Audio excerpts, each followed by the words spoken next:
Proceed.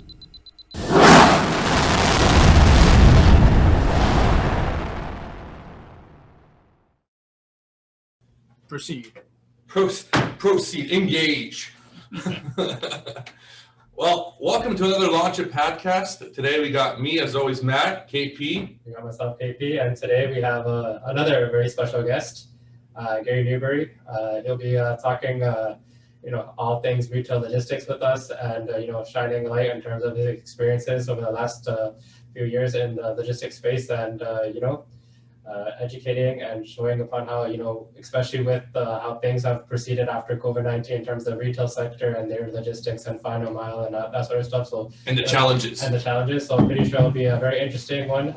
I know on one of our earlier update podcast tidbits we kind of went through different articles, and one of the things it did mention, there was a spike in retail buying because of, people buying more stuff to deliver to their houses. So Amazon and that sort of stuff, and I'm pretty sure you can shine some light on terms of maybe struggles that that they've had, or positive things that have come out of this from the retail side of things. But yeah, we'll let Gary start off by introducing himself and kind of run a little bit with retail logistics. Yeah, well, I've been in retail logistics in its kind of widest sense. That includes manufacturing, third-party logistics, wholesaling, retail, and specifically the last mile for quite a few years, like 30, and I've worked in somewhere in the order of 30 or 40 different organizations, often tackling mission critical assignments, being brought in as an interim executive to either make a change happen or lead an organization through a change, or to recover an organization. So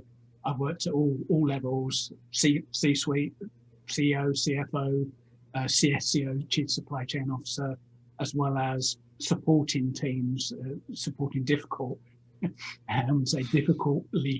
woven teams to actually get a clear idea of vision, to develop strategies, and to then help them to learn how to execute efficiently.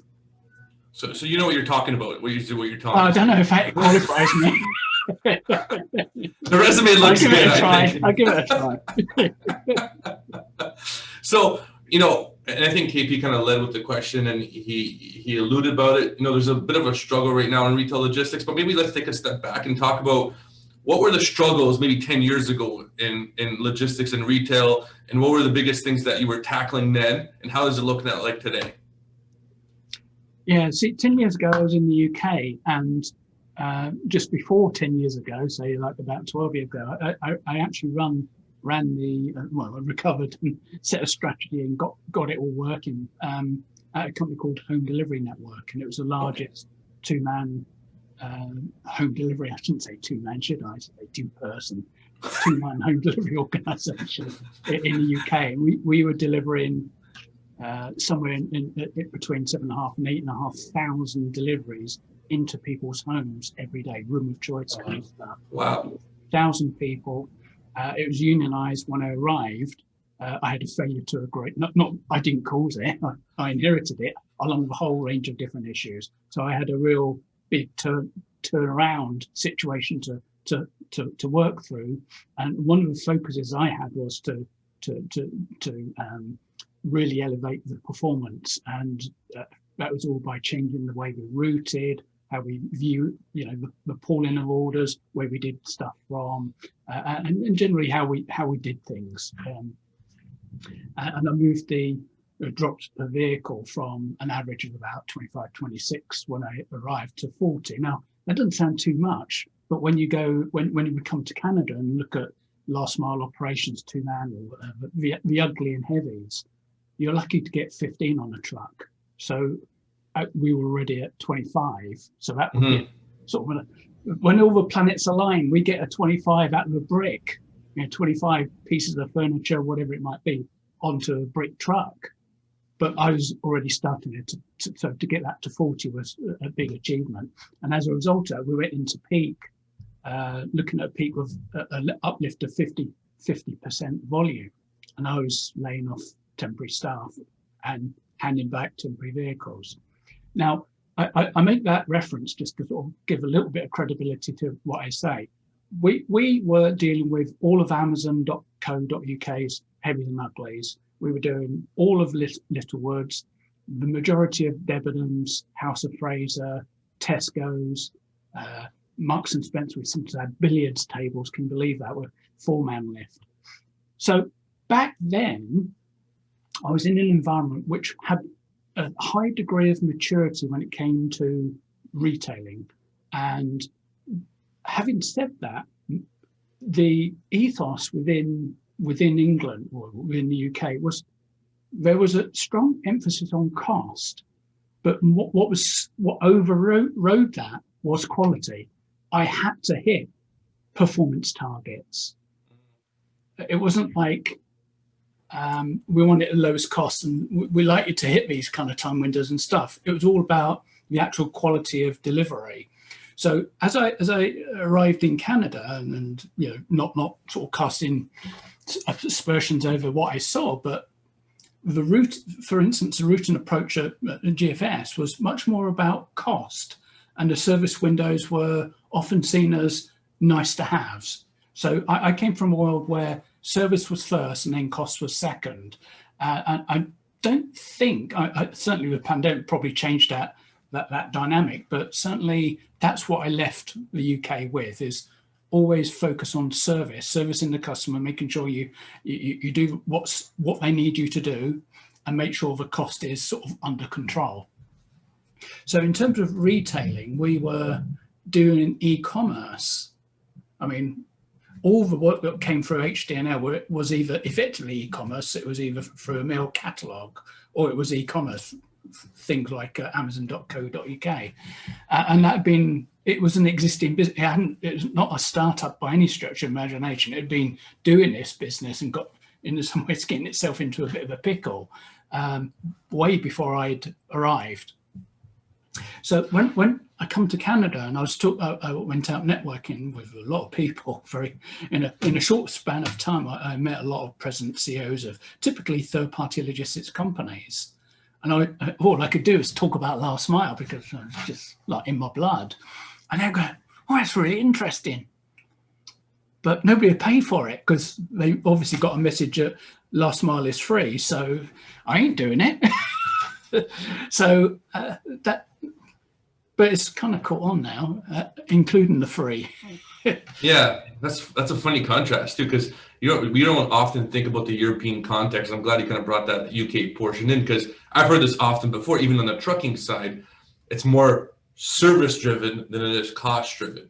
And it's more trucker oriented, where the trucker goes, I can do these loads, these are the parameters I can do it to meet your service deadlines, and this is the cost. There's no degree of negotiation to the same level as we have here, where we sacrifice service on the basis of that cost, right? Would you think maybe that's just based on like a cultural thing, like a country culture thing in terms of like the UK versus Canada, or like why would you say that different occurs from your experience? I'm going to give you a little example of the paradigm we're trapped in. So going back to 2017, towards the end of it, I think it was, Galen Weston, who's one of the big family members of the Weston Group, which owns Shoppers Drug Mart, Loblaws, and all that kind of stuff.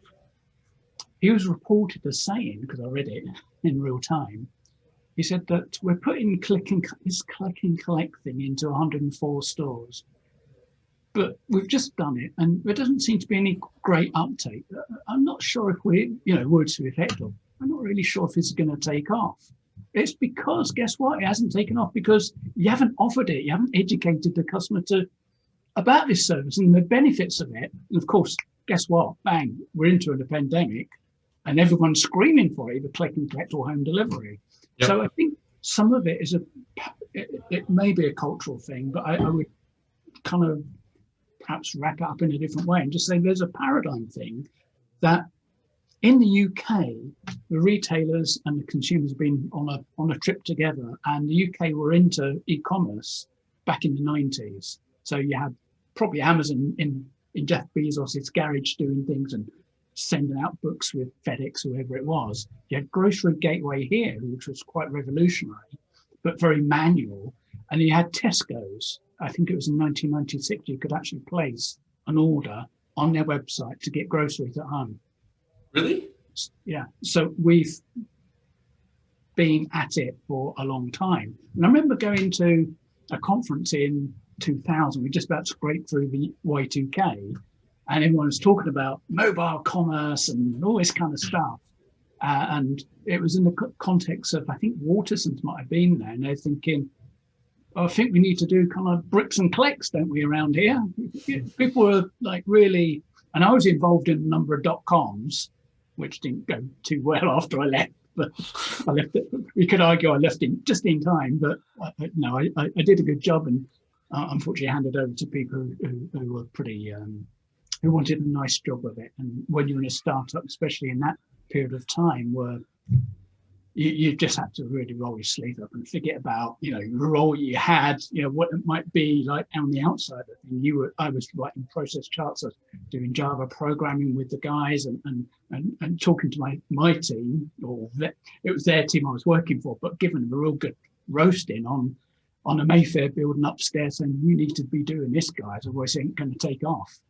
So, you know, during that period of time, there was huge excitement about the prospect of internet and what that's going to bring in terms of convenience to consumers, and trying to educate them. And of course, along came the smartphone, and it really did allow the consumers to get way ahead of the retailers, and the retailers have been charging along, trying to catch up with them and try to introduce kind of new ideas, new ways of doing things, and mobile apps, etc.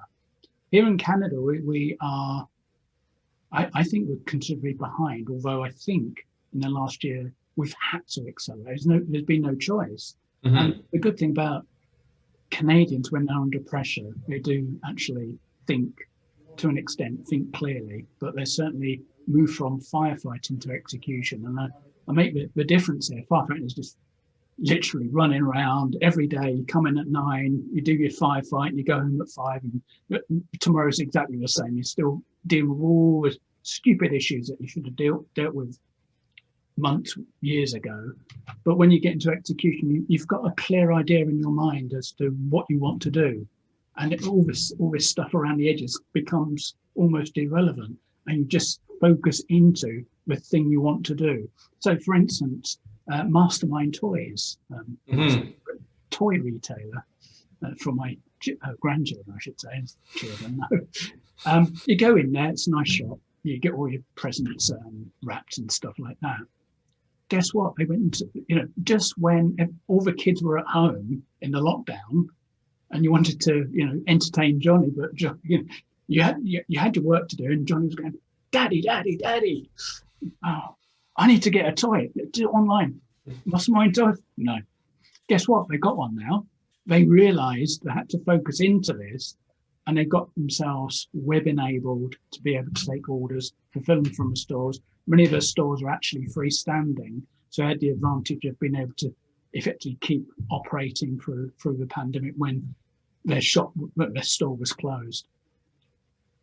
But this is the power of Canadians when they're under proper pressure. Much of the pressure they feel, in general terms, in steady state, is, I think, is self-induced. They're not particularly brilliant at diagnosing problems correctly. It's easy to diagnose. Oh, I think that's wrong, but it's a symptom. It's getting into that really deep analysis, understand it, and then acting on that. And I often need a little bit of a push to make that connection, and then to move from firefight to execution. And I think you and I talked about some of our calls, and we were talking about how China and India are so further ahead on their retail experience that you can order something and it'll be at your door, like you said, I think it was an hour or something. Yeah, it's in China, yeah. Yeah, and it's crazy because Americans think of themselves as the forefront of this technology, but even just after this conversation, within a few minutes, I'm going, well, Britain had the Amazon idea already back in the day.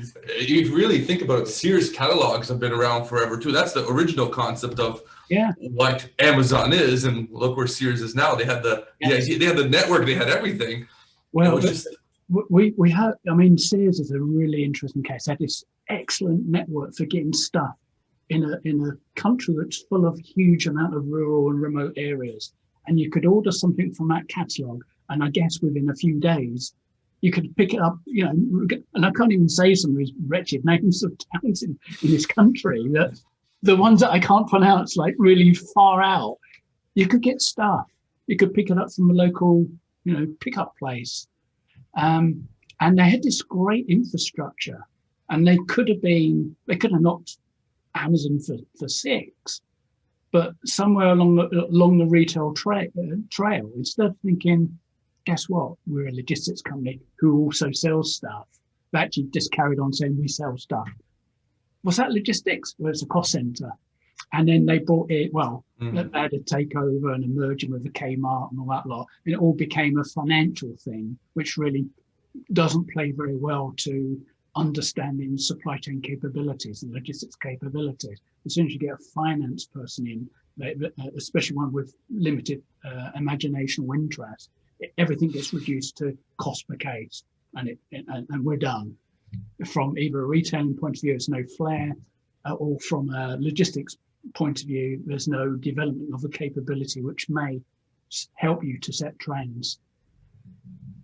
So I think KP, you and I were talking about this before, about Canadian Tire. Yeah. You work on Canadian Tire. You do a lot with Canadian Tire in your current day-to-day. What would be a good question that you think that we can ask Gary in terms of how they're positioning themselves in this pandemic? Yeah, I think a good question on that sense would be like, we know Canadian Tire is a massive retailer here in Canada, and I guess before kind of handling their account, I thought most of their stuff they would, I guess, source domestically, because you think that Canadian Tire is a Canadian company, but there's a lot of stuff that they're actually importing in from, let's just say, the States from a lot of their vendors or stuff that's coming from overseas, right? So it's just interesting to see how they're able to kind of put all the pieces together to give that experience to the consumer to go pick up the item from the shelf, right? But not kind of being on the back end of things and seeing how it's all mastermind, you can kind of see how things can be maybe more efficient, or not maybe more efficient, but there has to be a way where for the consumer, the product is at the shelf, so they really see the back end what goes on it for like the 3PLs, the manufacturers, and that sort of stuff to make it more streamlined, right? I guess from your experience, and I guess maybe from major corporations you've worked with, how can corporations better suit themselves to meet demands of manufacturer supply chains and that sort of thing? That's a kind of Canadian Tire is a particularly I wouldn't say interesting concept, because you have a dealer network.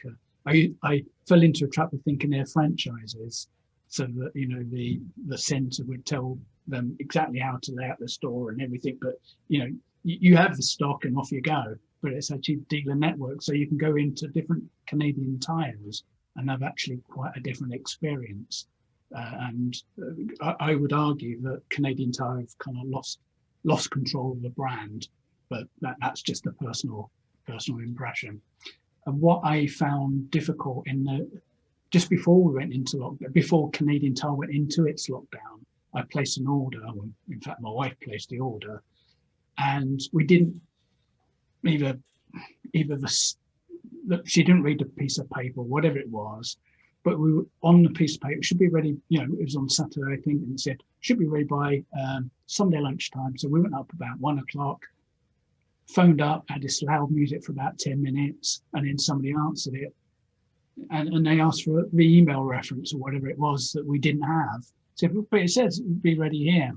So we didn't have the email reference. They were in complete chaos. It took them 4 days to pick something literally that was within 10, 15 feet of the customer service desk. They had to do it this way. So that sort of caused a rather jaundiced view of their their performance in the online world. Bearing in mind, this wasn't new. I do read the Canadian Tire brochure, the flyer every week, and for about the previous 2 or 3 years, they'd said, try us for home delivery on the back page. So, so Canadian Tire has had its issues going into lockdown. This was before lockdown. And then during lockdown, it was somewhat chaotic because people couldn't even place an order on the website. So, it would say, you're trying to select your thing, put it into the cart, and then come and press the button. No, sorry, we can't take your order today, so come back later. how is that possible? But you know, I made a few comments on LinkedIn and normally got a resounding yes, I agree. And with one or two people from, say, Party City or a franchise dealer coming in and say, oh no, I've had a perfect experience. Well, it's interesting. I've got 150 comments on this thread, yeah, and you're the only one. So how can they turn it around? Like what sets them apart, their retail experience, from someone who's a good retail experience that you can say that they have right now? You know, even Apple. Yeah. As much as I didn't like it when I bought my wife an Apple Watch, but it was somewhat of a organized system. Like you got the notification that there was a specific website that would give you the whole heads up. How can they cater their experience to what you would think would be the appropriate response when they're facing something like Amazon, who doesn't even have any brick and mortar? Yeah, they've been very, in my mind, they've been very slow to the gate. They've got this Canadian Tire footprint, something in the order of 500 stores.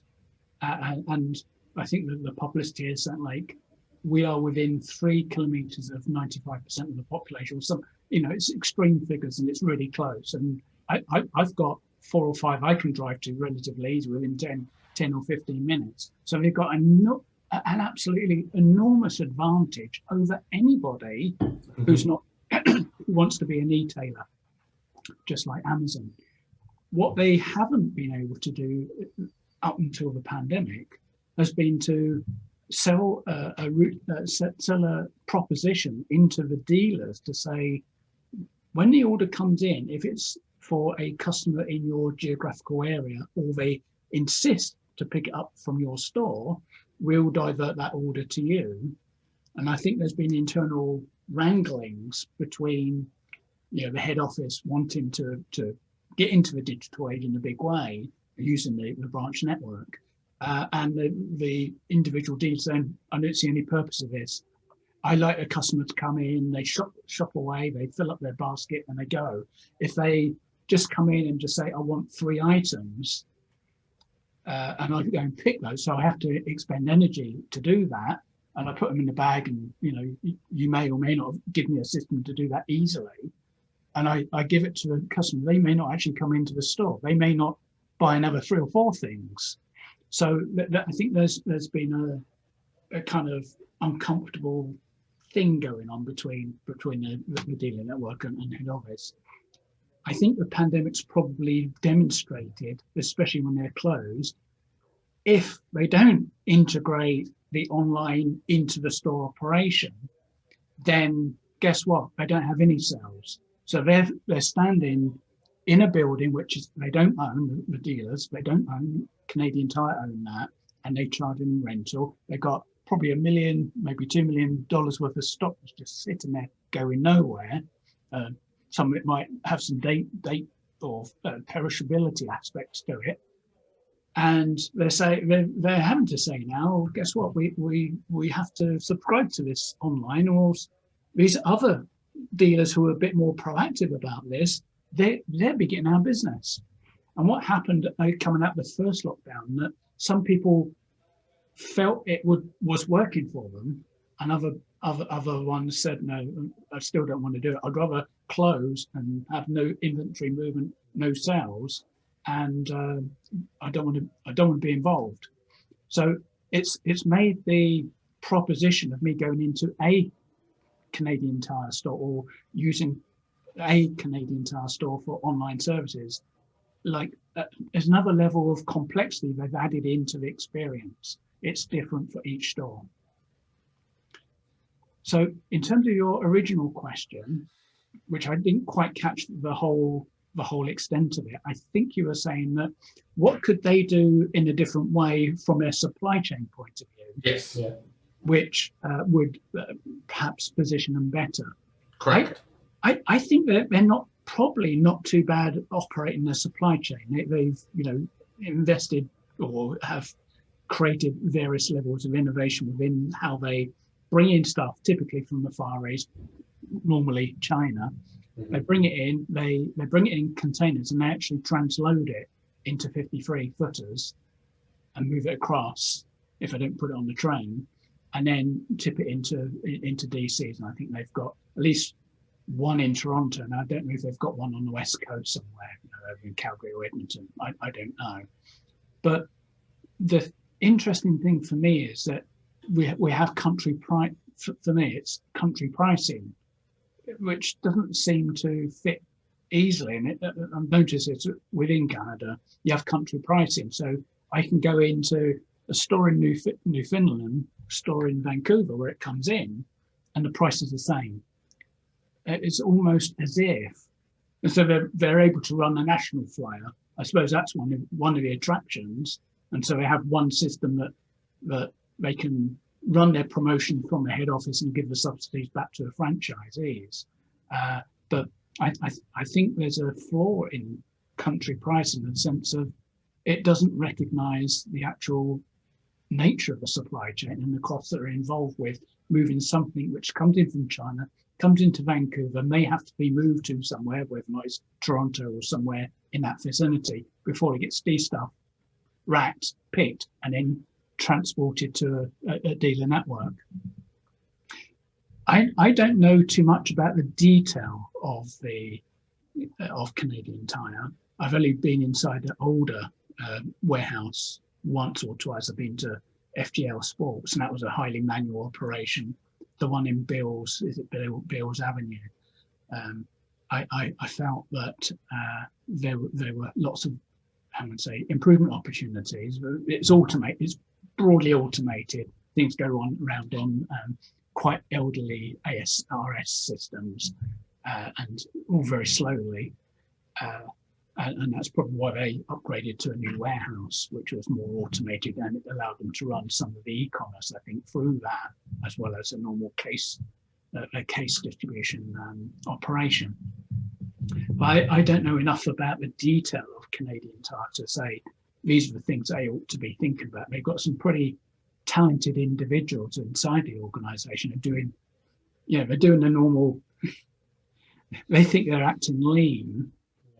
So lean things down and reducing costs. But when you actually look at the operations, if they're like every other retailer that I've seen do this, they optimize each element of the logistics of getting it from China to the store, in the sense of they're trying to fill containers, they're trying to get it on the ship at the cheapest rate. They bring it in, they're trying to find the cheapest way of transloading it. They're trying to find vehicles which are as cheap as possible, and the drivers as cheap as possible. But when you look at the overall thing, you often find that when you want to do something quite strategic about the supply chain, it's really hard because everything's been nailed down as individual within the individual logistics silos or activities. And it's very hard to kind of unravel it and say, we want to do something else. Because somebody would say, well, my costs are going to go up. Well, yeah, because when I look at that cost, this cost, and that cost, and add it all up, it's suboptimal. I can actually beat the whole thing just by looking at it in a different way. So maybe what's your favorite retailer out there, and why do you find their experience the best, and who is it? Was I gonna ask the question? What's that? I was gonna ask the same thing. Were you? Oh, I'm sorry. I was like, Gary has to have a favorite retailer. There has to be someone. Well, from a retail supply chain point of view, I'd say something like Zara, because of the way that it's thought about. How they run a pretty agile supply chain in the truest sense, in the sense of what they do, and I've implemented these kind of systems in manufacturing. What they do is they buy raw material. So they have people going around in the store and bumping into Mrs. Jones. How are you doing, Mrs. Jones? What colour? We've got black here. Oh no, I like orange. Oh, orange is the new black, right?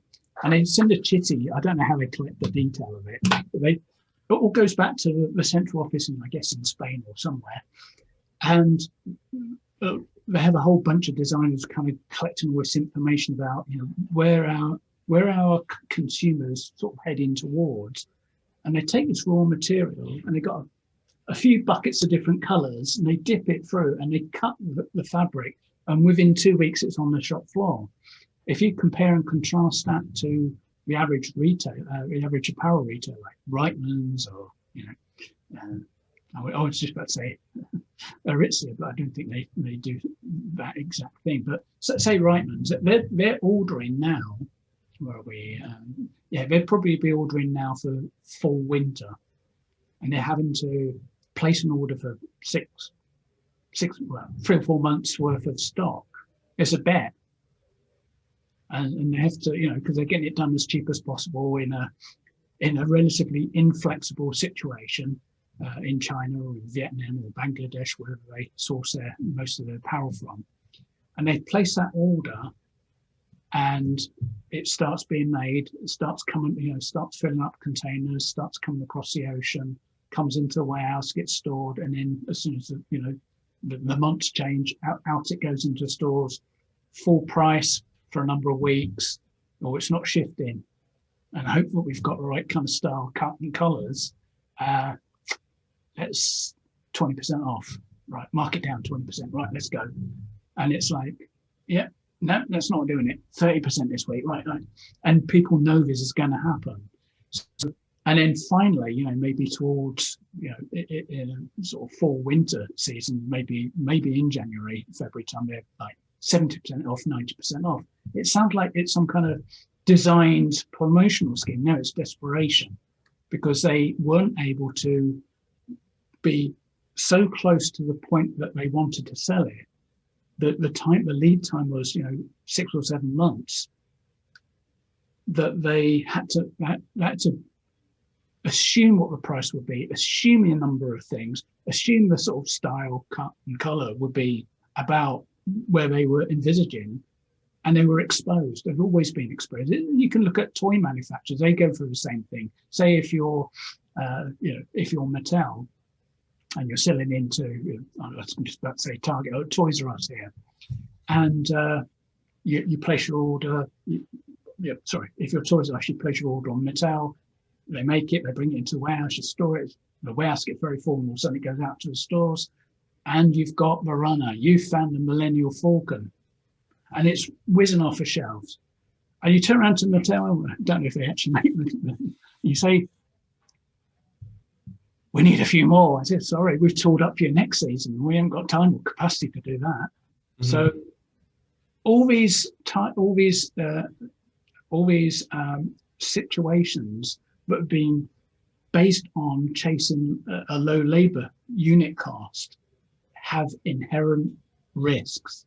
And the pandemic really threw a lot of it up in the air, because when we had lockdown, we were in March, so we were just coming off of this and coming off of winter, fall, and going into spring, summer season. Some of that was on the water, but some of the wiser people said, this isn't going to be 2 weeks. This could be a number of months. And if that comes in, and we've had no sales to pay for this, and we might not have enough customers to take all this away. And if we do bring it in, we're going to have to deep discount this. We've got to phone up and cancel it, and hopefully you can come out without too much risk. Oh, but it's on the boat. It's on its way to us. That's even worse. So we're committed. We've probably bought it FOB or whatever, and it's ours. We've already paid for it, or we're compelled to pay for it.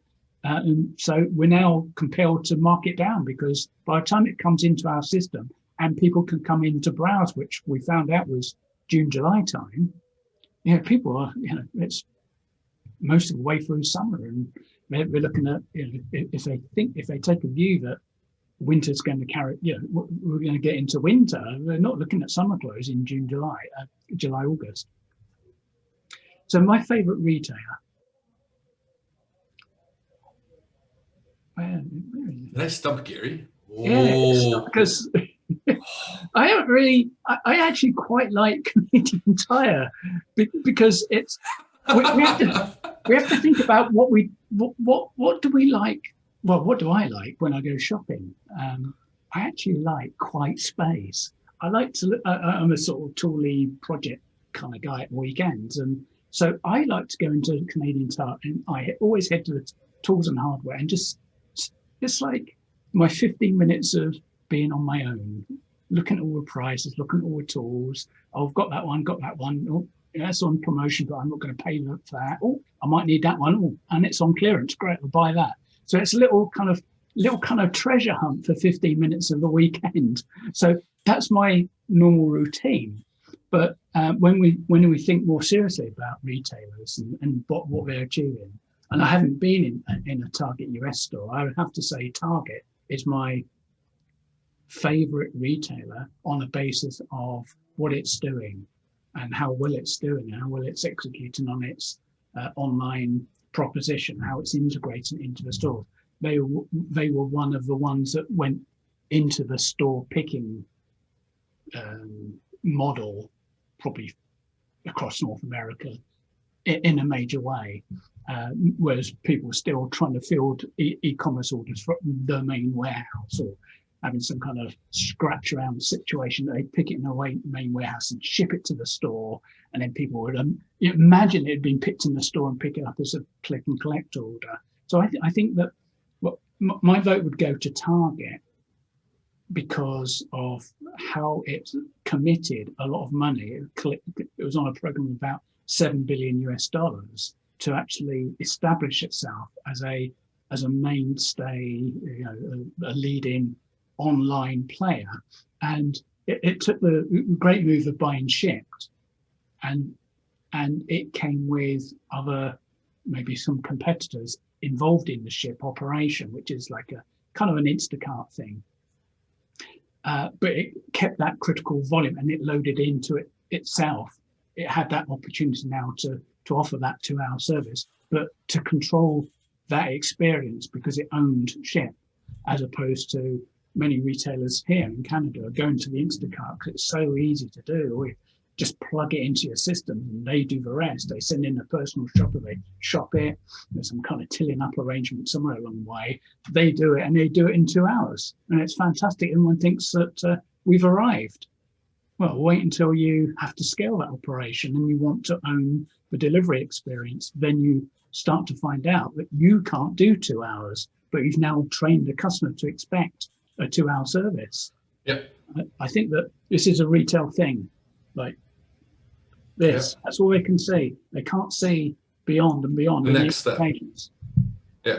With you mentioning Target, a couple of years ago they tried getting into the Canadian market, and they've been here for a while. They were here for a year and a half. A year and a half, a long while. Would you say like the logistics side of the business have to do anything with them, not lasting in Canada? Like whether they set up their distribution centers too far off, or just the experience of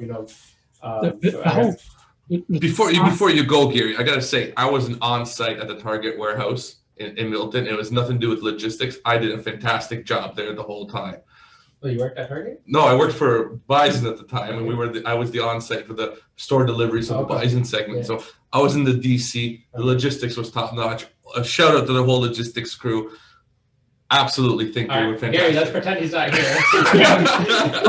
I was talking to somebody a couple of weeks ago, and he said that he went out for a ride with one of his drivers delivering yogurt into a local store, which was open or just about to be opened, and the delivery got refused. And one of the people, and he was there, you can't take this yogurt. We've got no fridges. Too bad they were due to open. The whole thing in Canada was chaotic, and there were sort of so many different layers in there. They obviously paid over the top for all the wrong location. They took over Zellers. I thought we'd just tart it up, spend 10 million on each store and make it. The reason why Zellers was where it was and the sort of market, the locations were all in the wrong places. It served a different market from the aspiration that Target had to serve maybe the kind of Costco market. They had a couple of guys, one I think was a property guy and one was some kind of store operator trying to set up all the logistics. And, there's a recipe or a factoid that we shouldn't have these kind of people trying to meddle in, large scale logistics. And then their confidence overran themselves and they said, oh, we can do a brand new ERP. We never tried in Target. We'll make it work here. And then they said, oh, WMS, yep, put that on top of it. We never tried any of these and certainly didn't understand if they interface. And we're going to automate, sorry, WCS in there, an automated warehouse. Yeah, in Milton, it's great. Yeah. And tell you what, I know we've got a bit of a budget problem. I tell you what, we'll get the interns to put all the item master data and we'll be fine. Yeah, but let's not tell them which system we're in, and don't like today we're on inches and pounds because it's coming from the US. But today also we might have some kgs and cms. And explain what a kg to cm is to someone, and they have people doing it. The things are coming into a, they're tipping stuff off the trucks and they're going, it can fit into the bay, but the system saying it won't fit into the bay because the item dimensions, the tie highs and all the other metrics were a right jumble, and they spent, I suppose, the rest of their time in Canada trying to unravel the mess of just a handful of summer interns keying stuff in, having a few drinks, keying a bit more in. And it was one of the big disasters of Canadian retailing. And, I had to say, with all the arrogance that they approached the market, like, we're going to show you guys how to retail. And they could have done if they just did some basic right. It was good riddance to them in Canada, but they had a change of management and kicked those guys out. And Brian Cornell was brought in, and I think they gave him a brief that disaster, we've got to do something to recover from that and do it well in our domestic market. And I believe that him and his team have done a really good job. Yeah, they're interesting. Well, in the US, they went more into that boutique specific locations, more density, smaller stores. Even like that when they started selling toilet paper, they because normally when you go like even to a Walmart, when you buy toilet paper, it's in these large quantities. They said the customer nowadays is more single person living in a condo. You don't need a giant packet, so they started selling like 3 packs instead, and that really took off their boutique model, and it really just kind of took off that piece for the US. And the Canadians still love going across the border and buying those Target specific things. Yeah. I even have some Target dogs at home because you used to be able to collect them. Yeah. I like the retail experience. My wife loves it to this day. She's like, when are we going across the border? I'm like, we're in lockdown. She's like, let's risk it. I'm like, no. Yeah, the trouble with Target, because everybody, Canadians who went across the border, went to Target, and the prices were lower, different look and feel and all that lot. And they said, can't wait for you to come to Canada, please. What most Canadians didn't spot was Walmart was just around the corner, but you don't go to Walmart in the US because we've got Walmart here. Mm-hmm. So there was no kind of, if they'd probably spent a bit more time in Walmart, I said, it's quite nice, isn't it? Nice price, isn't it? Oh. And they may have then said, our Walmart isn't up to scratch. Let's knock on the door of Walmart and get them to kind of get the Walmart US experience to Canada. We deserve it. Instead of saying, oh, please come up to Canada, Target. Yeah. That was a very expensive lesson for them. I think they got better after that, but in the US context, were you going to say something?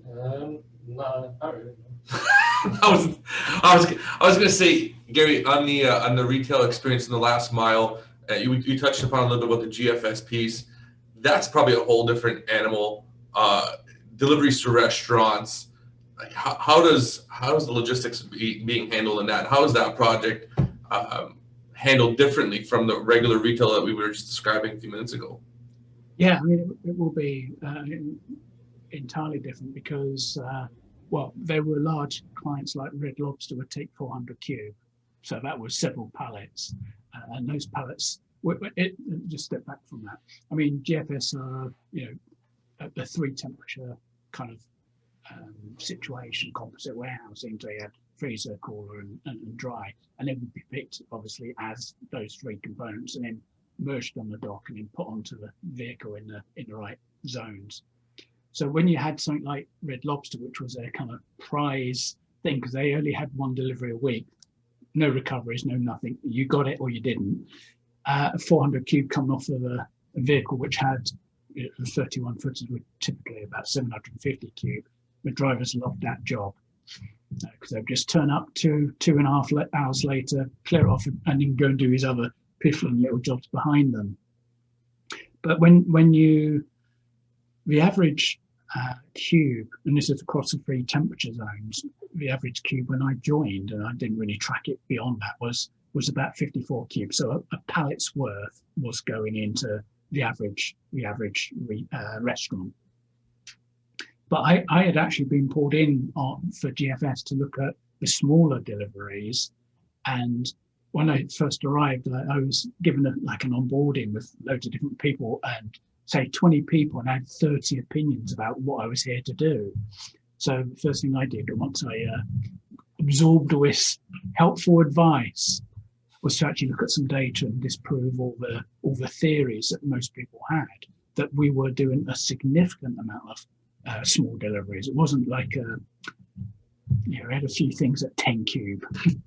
A lot of things were at 10 cube and 20 cube and 30 cube. In fact, I defined the small delivery as being about 35 cube, which was half a pallet for all temperatures, which was a few boxes of freezer, a few boxes of cooler, and the rest of it would be dry. So they were experiencing small deliveries because their business was, or their customers' business was trying to expand in the footprint, and they were requiring more frequent deliveries of smaller deliveries. And their business model, GFS, was, here's some pallets, they're coming at you once a week. Oh, is it twice a week? That's no good. 3 times a week, and recoveries. So sometimes they're going to the same place 3 or 4 times a week, when the contractual agreement may have been just once or twice a week. So I saw that the work that GFS were doing was not dissimilar in part to some of the stuff I did at HDNL, in the sense it was across the threshold, and the driver would unload it down the ramp and actually put it into the freezer, into the cooler, into the dry, sometimes rotate the stock. So the driver was doing quite a few value-added things. They would sometimes, if there was some damage on a product, they would try and come to an agreement with the customer about taking it, but having 50% off, those kind of arrangements. So the fact that the driver had an A to Z AZ license in Ontario was almost irrelevant. That was the smallest part of their job, was just driving around. The rest of it was very much customer facing. But the routing was interesting. I'd say this is where I get the impression of firefights. So they would have the routine of, for most of the local area to Milton would be a 5 o'clock cut-off. And guess where we would start routing? Well, not me, the routing team would start routing, knowing that there were add-ons and adjustments, and this would all go through to 6 o'clock, and there was all sales calls, you need to do this. So it was just like chaotic as far as I was concerned, because you either have a cut-off or you don't. And my boss client, call it what you like, he came from a Cisco background, and they were much more corporately minded, which was, we have a cut-off, there we are, because it allows us to be efficient in the next parts of the process. Whereas GFS were much more, I would say, sort of family orientated in terms of their approach.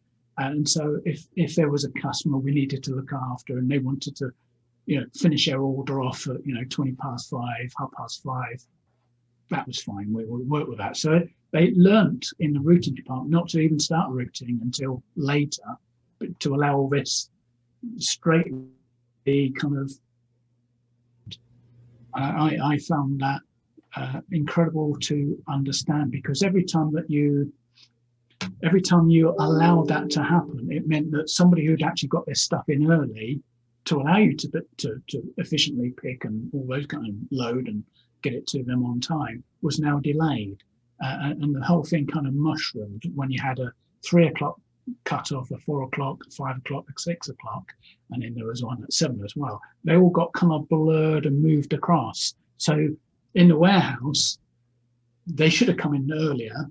Everybody hit the deadline, everyone gets done, trucks get loaded, okay, no problem, and they go out, they actually hit most of the deadlines. But what was happening is that the whole thing was sliding, so the picking got later, and this is like the snowballing effect. The picking got later, especially ones that were 5 o'clock deadlines, 6 o'clock deadlines for local deliveries coming out of Milton as opposed to being transited. They would be being picked at 3, 4 or 5 o'clock in the morning. Those trucks needed to be out the yard by 5 or 6. So they would slip.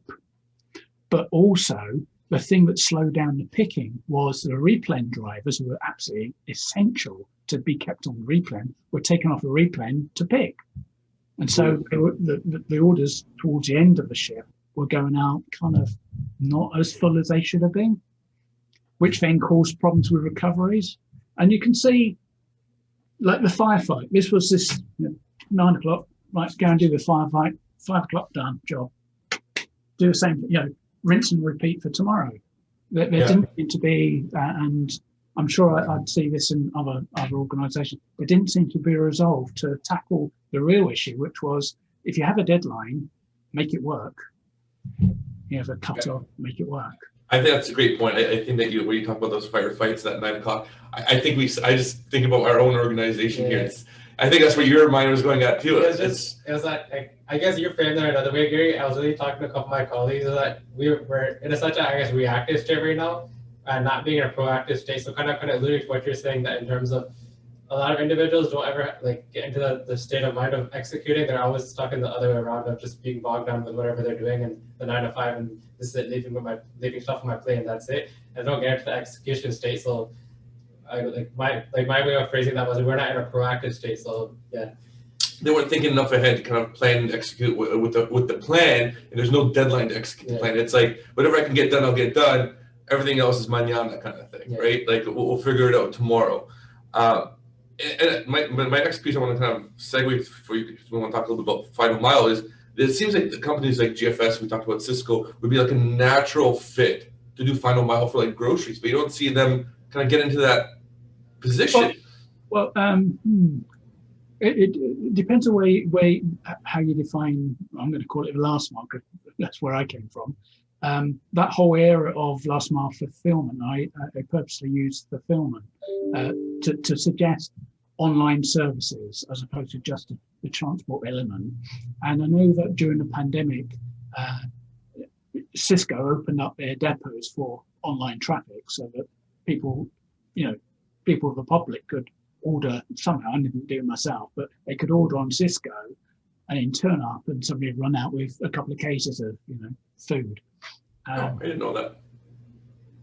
GFS were doing that already, but not particularly to the public. So it's interesting when there was a big Cisco who were doing this, and even though I'd kind of left by then, I was watching some of the commentary on LinkedIn. It's like, and this is new from the GFS people, but imagining, I mean, I used to walk from my office in the main block around to the transport office. And I have to tell you, it was a bit hectic in that transport yard. You had to have a wits about you, and you wouldn't really want the public to come into an area anywhere near the transport yard to collect a couple of boxes of stuff. But what happened at the start of the pandemic, the restaurants all got closed really quickly. The business dried up very quickly. And so what Cisco, I suspect, and I know GFS did, was to actually work with Sobeys, Loblaws, Walmart, because they suddenly had a huge amount of loads to cover and they had nobody to cover. We had some brilliant drivers, some interesting rigs, temperature controlled. They stood up and said, "Look, we're help. What do you need?" Interesting. So it wasn't a complete disaster for the GFS business, except guess what? They had 8 warehouses jam-packed full of stock, which had normally been turning at a fast rate of knots through, and all of a sudden stopped turning. And so the only thing they could do is use the equipment they had and the experienced drivers they had to go and help the grocers. Yeah, I guess another question that I did have was, I actually saw a video a couple of days ago. I guess Amazon opened up a grocery storefront. I think I was either in California or Seattle, and pretty much what it was I know I had seen that thing a couple of years ago where you could scan your phone and then you go up and pay for your thing. But in this one, it they had an automated shopping You cart. just drop your stuff in. You just drop your stuff in, and it automatically scans for you and everything, right? There's no clerks, nothing. You just grab your stuff and walk out. And then there's people trying to like see if you can scan the cart. You can just like throwing their items in like a basketball to see if you scanned it, and it still scanned it and everything. Oh, really? Yeah. So I guess the question would be, I know that you kind of framed in a sense that people are somewhat getting away from that model and ordering stuff online, but this kind of puts a different spin on, going inside and, buying your groceries and whatnot. And I can see it, especially from a millennials point of perspective, that, people wanting to go in and do their actual groceries, right? So I guess two-pronged question is like, how does a small guy compete with something like that? And I guess only one pronged question. Well, the other part I was going to say is, I think it'd be an interesting kind of notion to, like we were talking about Zara earlier, or even other clothing. So like one of my biggest pet peeves when I go retail shop, that's why I hate it, is people are constantly coming up to you and asking you like, what do you need help with? What do you need help with? But if I had this system, I'd definitely go to a store that's like an online version of Live. Yeah. I just walk in, I grab stuff, put it in my basket, tells me how much it is, tells me if there's other pieces of this in stock. You want to try a different size? Okay, I'll click yes. I'll go in the back. Matt's little pieces sitting there, and I grab it. I'd love that kind of experience. I really don't. I am a people person, but I don't. When I'm shopping, I just want to be left alone. Like you said, 15 minutes of brain space, right? Yeah. Sorry, there's kind of lots of, and I think we're talking about the in-store experience of how to make it more frictionless, friction-free. Because going into stores full of friction, because you have to go down aisles and find the stock, and they haven't solved that one. But Amazon brought out a technology which was badged under Amazon Go, where you could literally walk in scan your phone on the way in so it recognizes you, and you go and fill up your basket, fill in your pockets or whatever you do, and all the technology around, which has taken lots of photographs, very expensive technology, knows who you are and is attaching this to your account. And as you literally, there's no till, nothing. You just walk out, and then your credit card's charge, and maybe a receipt is sent to your inbox. Now, so that's one extreme, and of course, where we have with most retailers is, the tilling. You do your shopping and you do your till. We have issues with, all retailers have issues with stock control. I don't know. To enable e-commerce from an in-store picking model, you need to have control of your inventory. It's not possible in the traditional retailer because so many things are moving around. Unless you've got a very low volume store and it's small, as soon as you large scale it, like a Walmart, it's really hard to keep a control of your inventory. Then you go to the self checkout or variations of that. Then you get the cart where you scan yourself, and there's issues around that. And you go to, I think Sobeys in Oakville. I did say back in November last year, I must go over there. Of course, I just didn't get there and in the pandemic. But they've got a version of the cart. As you put things in, it kind of scans it, so it knows what's in there. And of course, I asked the question that, it's okay when you're in the middle of summer and you roll it out and you put it in your car, but what about in the middle of winter? Or in the trolley, once it's unloaded, all the stuff into me, just throws it away, throws it over, it damages all the gummies. Is it still reliable? Mm-hmm. But the issue with these other schemes, apart from say the Amazon, well, there's another version which we tend not to talk about very much in retail. Nothing solves the shelf stock except one thing: RFID. I was about to say. Tag the product, and everyone goes, "It's so expensive. Why should we tag a tin of beans? There's no value in doing that. The tag is as much as a tin." Yeah. Because do you know what? If you control your inventory, you can do so much. So much is driven from inventory. The whole decisions about what to place orders, what to merchandise, look at the sales performance of certain things, knowing what's on the shelf and what's not on the shelf, knowing where it's been displayed, where somebody picks something up and goes, oh, I've seen a better thing. I'll put that there, grab that instead. They don't go running back to the island, neatly stack it. They're not a stacking person, they're a consumer. Mm-hmm. Be lucky if they put the Tim Hortons mug back in its place. Yeah. So they don't solve the fundamental problem that all retailers have, which is control of shelf stock. And there is only one way of doing that, and it's RFID. The kind of down step from that is the Amazon Go, and everything else is a massive step down, because it doesn't do that. It does this in the trolley, but it doesn't actually check what's still there. Well, one interesting one I saw today was posted on LinkedIn, was the concept of an urban 53-foot grocery store in a truck. So this 53-foot truck could come by into your area. Yeah. It's full of groceries, Yeah. and you walk into the back of it, and it's meant for areas that are 15 to 20 minutes away from your nearest like grocery store, and you can do all your grocery shopping in there. And I thought that's even a different kind of model to what you're talking about, where it's like you're controlling your inventory, because it's, and like you were saying, it's a very small location and place. I thought that was a pretty interesting model to take on that retailing aspect of it. Like, you know, bring the store in a smaller sense to the customer, right? Sometimes say what was once old is now new, and some of us of a certain age back in England used to get the Corona. I mean, of all things, used to have the Corona, like the soft drink label on it. It's called the Corona truck, I guess. And it used to have all fruit and veg and stuff and sweets and whatever. It used to come round to my grand's house on Tuesday evening or so. And everyone used to pour out and buy stuff from us. And well, it was done by the 70s, certainly in the 60s.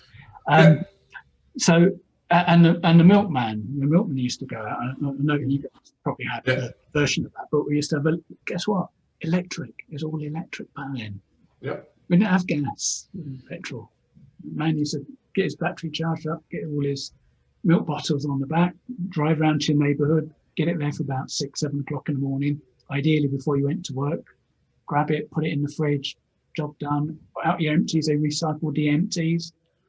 But there's so many things that we used to do, then we over-commercialised the model. We went to plastic, or I think you had bags back here, bags of milk, but I went to... We still do. I never got my mind right around that when I first met my wife and said, "Oh, here's a bag of milk." I said, "What? I don't bottle of plastic container, not a bag."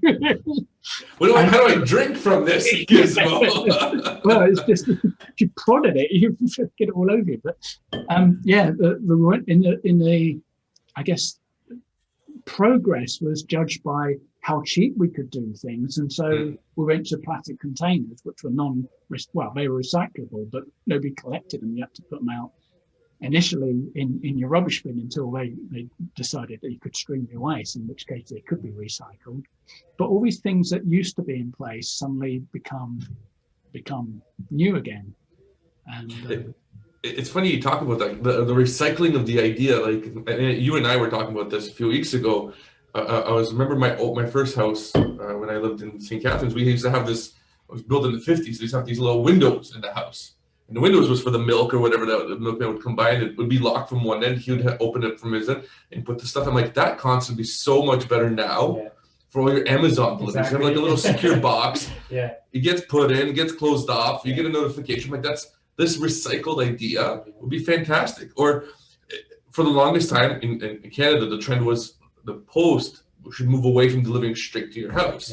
And you started getting these rural boxes, but now all of a sudden it's like, no, I want everything to my house, and it's going back to deliver to my house, right? It's funny how these concepts that were standard, we said they're no good, now they're like, well, maybe they're not so bad, right? Well, interesting enough, you might take the view that Amazon's retraining Canada Post, because Amazon comes to my doorstep pretty much every other day, depending how much shopping I'm doing, how impulsive I am in terms of the buying stuff. But yeah, I get mail to my house, but people just down the street have to go to a box. And I think that I just think that that's sort of like, if you're already going to the house, you can put other stuff with it. If your mail version of Canada Post goes to the box, but then you're dealing with parcels. You're still having to go to people's houses. So why not just do both? Yeah, it's funny because the mail piece, like we have the box in my house. And I swear, I go to my wife, like, when did you get the mail last? Like, 2 or 3 weeks ago. You go in there, it's like stuff, jam, and they're cramming stuff in there because you don't go anymore. You're like, email, mail, whatever. My community the community box got robbed a couple of weeks ago. So my brother went to go check the mail, and like he wasn't working. And then eventually he called Canada Post, and he just they're like, oh yeah, that community box is robbed, so we change the keys, and you'll get a new key in the mail. So you know what? You just couldn't get mail for a while. Yeah, but that's just funny. But those like proof of the concepts, like those concepts are. I think it's interesting that they're coming back, and I'm curious to see what like we're not aware of here in North America. And we talked about it a little bit earlier in the conversation about like the Chinese and how they're doing in retail. Maybe we'll finish off on that piece, Gary. Like maybe talk about what's so different and why the Chinese can do it so much better than what we're doing in North America, and why we think we're doing it so much better than they are. Well, I can't answer the other one except hubris. Well, you answered it. Lack of traveling around the world kind of thing, being outward looking as opposed to inward looking. But I think China kind of was late to retail. It's a bit like, I'm trying to think of an analogy. It's probably a wrong analogy altogether, but it might demonstrate the point. When the Americans bombed Japan and completely flattened it with Hiroshima, they had to go back to zero. Mm-hmm. Therefore, they had to rethink the whole manufacturing. And look at them now; they're world class. And in fact, they were world class probably towards the end of the 70s, early 80s.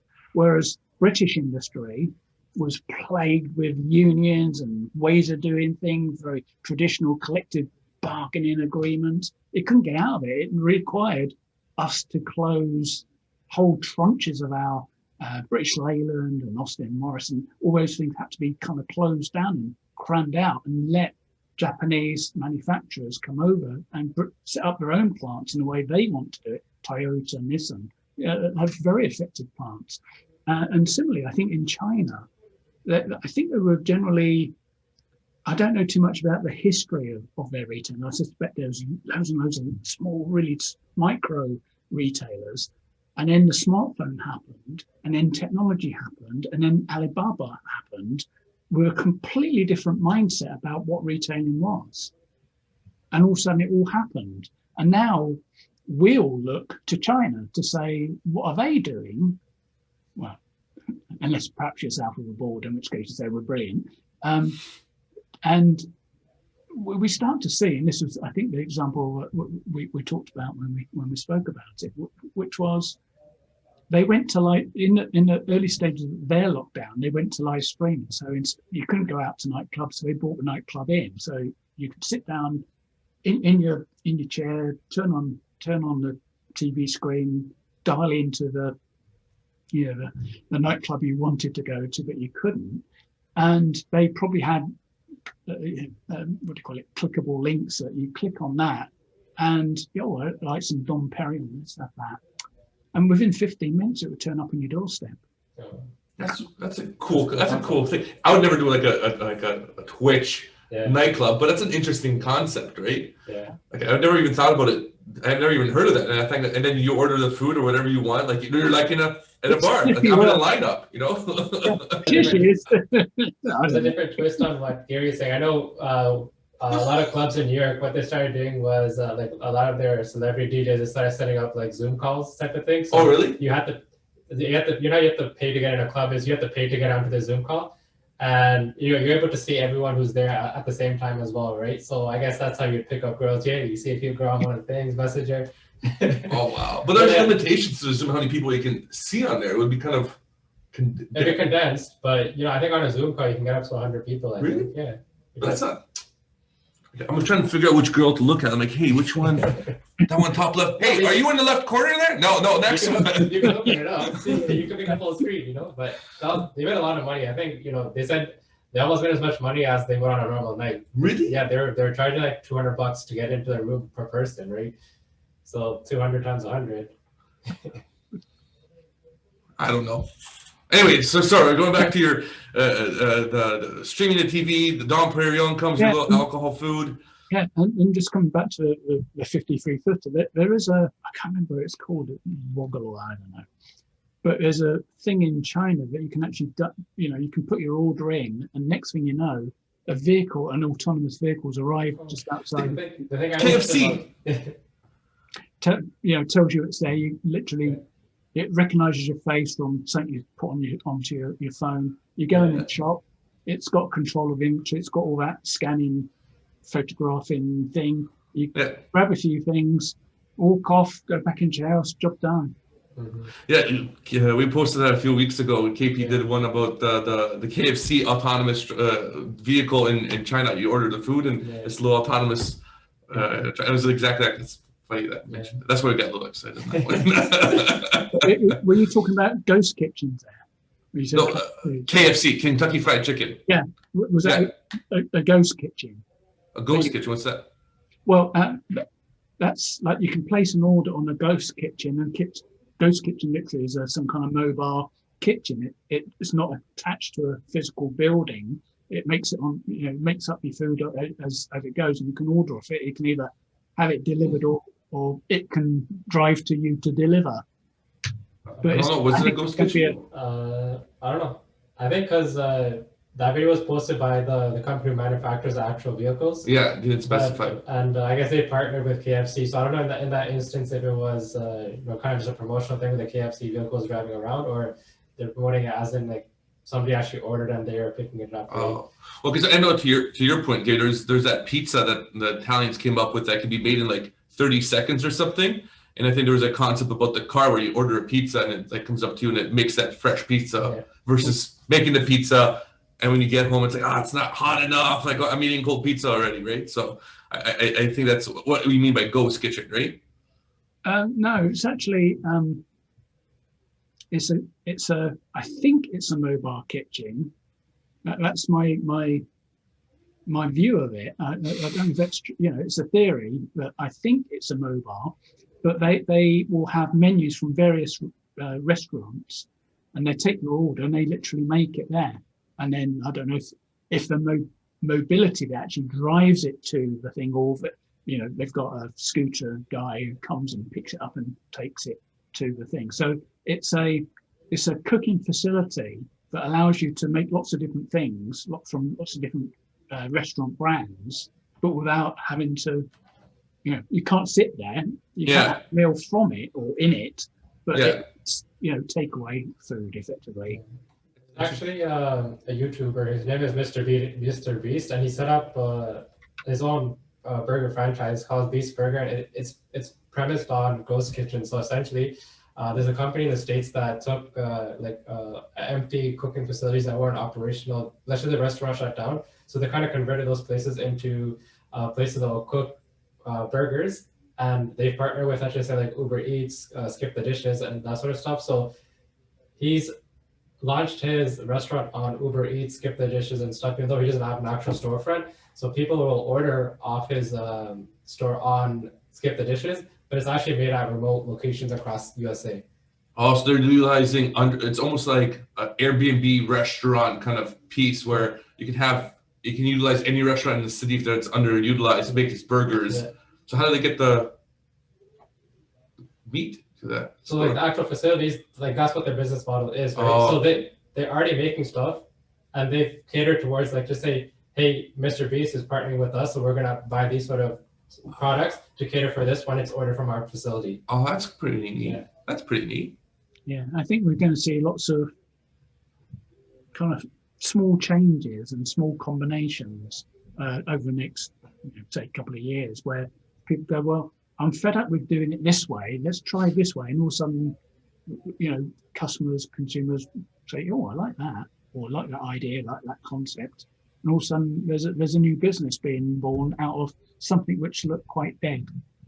Yeah, and I think it goes back to our earlier conversation. We talked about like the retail, and the best way to describe the retail was in the past was very cookie cutter. Like you try to hit as much mass as you could, but as my generation and younger, where the millennial wants more individualistic, very specific thing. Like even when they buy shoes, like I'm not sure. I don't understand the obsession with shoes, but there's people out there that they go hunting for shoes. They want custom shoes. They do like they customize it to a level of degree, and then that's the whole mentality. Even as clothes and everything you want. So how does like you talked about Zara, but like how do you get that super customization, individualistic piece, but still have that brand behind it? I think is where that piece is going to end up. And then how do you mass manufacture? You can't, but you don't want to pay the $500 for a shirt. Yeah. And you can't have the manufacturer in your home, right? Well, you can have it, there's a cost to extreme personalization, but you can have levels of personalization.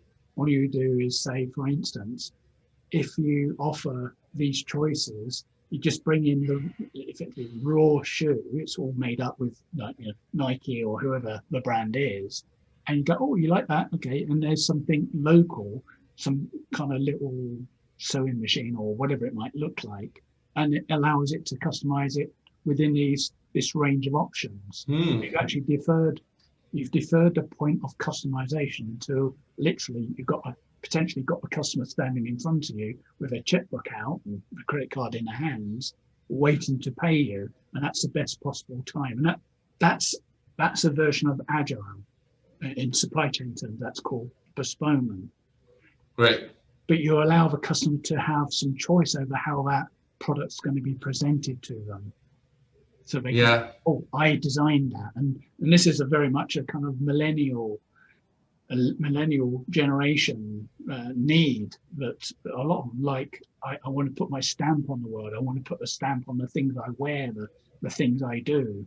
Yeah, and you kind of saw that the beginnings of that was like the Hong Kong tailor, like that became very. You know what the Hong Kong tailor was? So instead of going like to normal buy a suit, they'd set up these places like at a hotel. They'd send a notification. This was a big hit, like maybe 8 years or 6 years ago, and it'd be like a notification. This Hong Kong tailor's there. You'd go in, he'd measure you up perfectly, and he'd be like, okay, 2-3 weeks to get this suit the way designed for you, the way you want it. You can have your own label, everything the way you want it will be delivered to you in 2-3 weeks. You just come back to the hotel and pick it up, right? And that was a kind of neat concept, but that never really went anywhere further after that. If you go to Hong Kong, you can get all that done overnight. Yeah, exactly. Well, Gary, I think we had a great conversation. Love the topic about the retail logistics.